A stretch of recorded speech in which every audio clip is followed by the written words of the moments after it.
আমি সেদিন রাতের ডিনারে করেছিলাম চিকেন ভর্তা। আসসালামু আলাইকুম এভরিওয়ান, আমি শালু, এর শালু লাইফস্টাইলে সবাইকে ওয়েলকাম।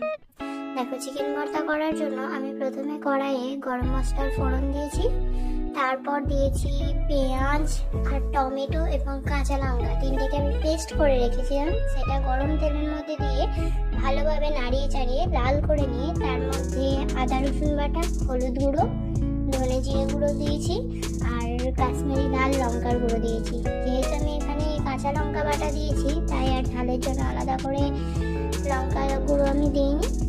এরপর মশলাটা ভালোভাবে কষিয়ে নিয়ে তার মধ্যে অল্প একটু ধনে পাতা দিয়ে নিয়েছি আর ফেটিয়ে রাখা টক দইটা আমি দিয়ে নিই। ভালোভাবে মশলাটাকে কষাতে হবে। এভাবে মশলা থেকে তেল বেরিয়ে এলে তার মধ্যে দিয়ে নিতে হবে অল্প পরিমাণে গরম মশলা। আর আমি চিকেনটাকে প্রথমেই নুন আর ব্ল্যাক পেপার দিয়ে ভালোভাবে সেদ্ধ করে ওটাকে রেখেছিলাম, সেই চিকেনটাকেই আমি দিয়ে নিয়েছি। এরপর দিয়েছি চিকেন সেদ্ধ করা যে স্টুটা ছিল ওই স্টুটাকে দিয়ে ভালোভাবে চিকেনটা ফুটিয়ে নিতে হবে।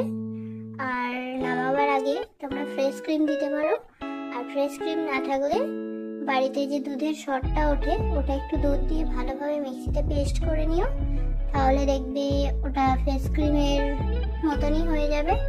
ওটা দিয়ে তোমরা যদি কেউ সেদ্ধ ডিম দিতে চাও তাহলে সেদ্ধ ডিম দিয়ে ভালোভাবে নাড়িয়ে চাড়িয়ে এটা নামিয়ে গরম রুটির সঙ্গে একবার ট্রাই করে দেখো, অবশ্যই তোমাদের ভালো লাগবে।